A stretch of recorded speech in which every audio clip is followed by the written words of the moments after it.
সুপ্রিয় কৃষি ভাই ও বোনেরা, আপনারা আছেন কেমন? আমরা আজকে চলে আসছি একটা টমেটোর জমিতে। সর্বোপরি টমেটোর এখানে আমাদের একজন কৃষক আছেন, ওনার সাথে বিস্তারিত কথা বলবো। আসসালামু আলাইকুম ভাই। ওয়ালাইকুম আসসালাম। কেমন আছেন ভাই? ভালো আছি ভাই, আপনি ভালো আছেন? জি ভাই, ভালো আছি। ভাই, আপনার এই গ্রামের এই জমির লোকেশনটা একটু বলেন। জমির লোকেশন কাজুলিয়া, গোপালগঞ্জ সদরের ভিতরে কাজুলিয়া। আচ্ছা আচ্ছা, আমরা যে টমেটোর জমিতে দাঁড়ায় আছি, এটার জাতের নাম কি আর কোম্পানির নাম কি? কোম্পানির নাম এগ্রিকোলা লিমিটেড, জাতের নাম ওয়ান্ডারফুল 2। ওয়ান্ডারফুল 2। আচ্ছা ভাই, আপনি তো আমি জানি দীর্ঘদিন থেকে আপনি টমেটো চাষ করে আসতেছেন। তো এবার প্রথমত আমাদের এই জাতটা চাষ করছেন, তো সেক্ষেত্রে আপনার জমিতে কোনো ভাইরাস পাইছেন?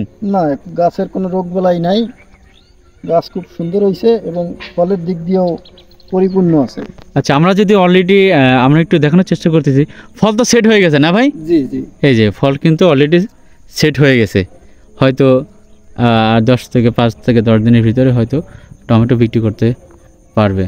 আচ্ছা শোল ভাই, জি ভাই, অনেক সময় টমেটো হয় কি, গাছ স্ট্রোক করে ঢলে পড়ে রোগ হয়, বা আজকে দেখা যাচ্ছে যে গাছটা সবুজ সতেজ, কালকে আসে দেখা যায় যে এটা নিজে হয়ে মরে যাচ্ছে। আমার এখানে ওরকম কোনো সমস্যা নাই। আচ্ছা, পুরো বাগানে কোনো ভাইরাসের কোনো রোগ ব্যাধি দেখা যাচ্ছে? না না না, ভাইরাস নাই? না। আপনারা তো টমেটো চাষ করেন, প্রতিবারই তো ভাইরাসের সম্মুখীন হন। হ্যাঁ, ভাইরাস প্রত্যেকবার হয়, এবার আল্লাহর রহমতে কোনো ভাইরাস এখনো দেখা দেয় নাই। গাছ আল্লাহর রহমতে অনেক সুন্দর আছে। আচ্ছা, আমরা কিন্তু প্রথমে বলছিলাম যে আমাদের এগ্রিকোলা লিমিটেডের যে হাইব্রিড টমেটো ওয়ান্ডারফুল 2, এটা শতভাগ ভাইরাস প্রতিরোধী জাত। তাহলে আমাদের কথার সাথে আমাদের বীজের পারফরমেন্স কি ঠিক আছে? হ্যাঁ, ঠিক আছে। আচ্ছা, আপনার এই ভিডিওটা যদি অন্য এলাকার টমেটো চাষি কৃষক ভাইরা দেখে, তাদের উদ্দেশ্যে আপনি কিছু বলবেন? গাছ জাত অনেক সুন্দর জাত এবং গাছ অনেক সুন্দর গাছ, কোনো রোগ বালাই এবং ভাইরাস মুক্ত, কোনো রোগ নাই। আচ্ছা, আপনি বলতে চাচ্ছেন যে তারা যদি এই টমেটোর জাতটা চাষ করে, নির্দ্বিধায় ভাইরাস প্রতিরোধী জাত তারা পাবে। হ্যাঁ, মানে আমরা চাচ্ছি যে আপনার এই সম্পূর্ণ ভাইরাস মুক্ত, কোনো সম্পূর্ণ ভাইরাস মুক্ত।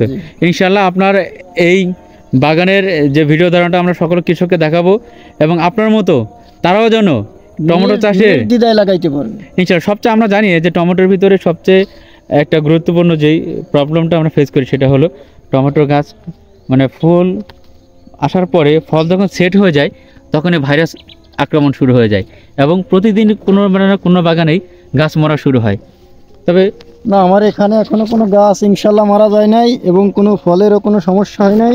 ইনশাআল্লাহ আমরা তাহলে শুধু একটা জায়গায় না, পুরো বাগানটা যদি আপনার ঘুরে দাঁড়াই, দেখেন প্রত্যেকটা বাগান কিন্তু এবং সবুজ এবং সতেজ। হয়তো আপনারা বলতে পারেন যে এক সাইড দেখাচ্ছি, একটা জায়গায় দেখাচ্ছি, অন্য জায়গায় হয়তো ভাইরাস আছে, তো তাদের একটু ক্লিয়ার করি। দেখেন পুরো বাগানটা কিন্তু একই রকম। যদিও এখন প্রায় হলো সন্ধ্যা বা মাগরিবের আজান হচ্ছে, আমরা যদি দিনের বেলা দেখাতে পারতাম অনেক সুন্দর হইতো।